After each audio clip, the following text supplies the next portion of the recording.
Hi, I'm Guinness World Record holder for memory Dave Farrow, and this is Brain Hacker. The modern world trains your brain to fail. We try to shape it for success. Now, I talk a lot about visualization.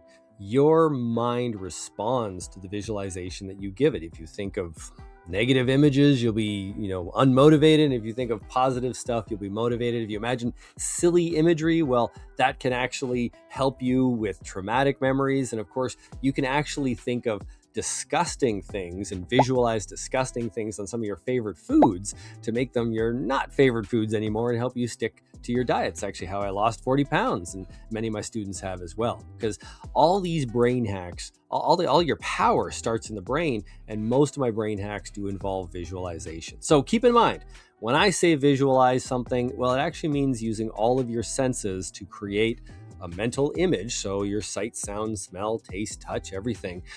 It's just, there's no word in the English language that means to use all of your senses to make a mental image. And I think the closest would be sensualization, and that kind of sounds dirty to me.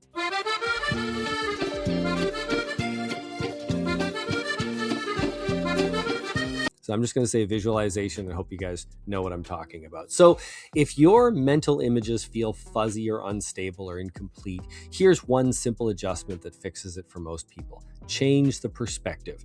When someone tells me that they just can't imagine things, they can't visualize, well, I tell them that they've actually been trained not to do that. We're discouraged when we're kids to, not daydream and not visualize very much. Our artistic tendencies are kind of drilled out of us by modern life, and we have to kind of relearn these things. But I swear, if you just stick with me, you'll be able to do all of these things. So what I want you to do next time I ask you or somebody asks you to visualize something, put yourself in the image. So if I'm saying, imagine a beautiful sunny day on a beach, instead, if you can't visualize that, put yourself in the beach. Like, look at your body, look at your character, because even people who can't form a lot of mental images, they're very aware of their own body and they're very aware of their own presence.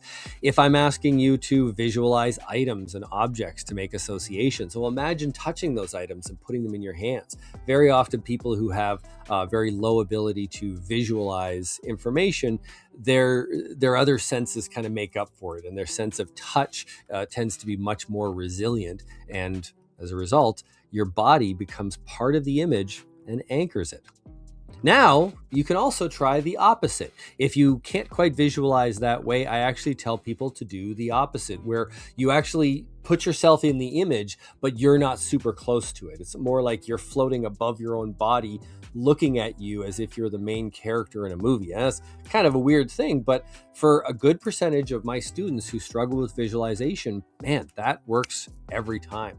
So it's not my job here to judge and categorize. It's just my job here to help. Usually one of these associations, one of these methods is going to help you improve your ability to visualize. I think the distance helps some people imagine maybe even things that are more dramatic or more powerful, and that helps kind of change the power you have over them. Sometimes if you're directly involved, it can be a little stressful. So some brains will lock in better when they're inside the experience. Others will lock in better when they're observing themselves, and neither is better. Try both for yourself. And, while you're at it, there's other brain hacks to improve your visualization skills. I was just talking about one that I learned from Tibetan Buddhists, and it absolutely changed my life. So go check out that video if you can. And if you have a bit of time, go check out brainhackers.com. We have over 1,000 members, and people have contributed brain hacks from their own life and their books and their works in there. So check out brainhackers.com. Take care.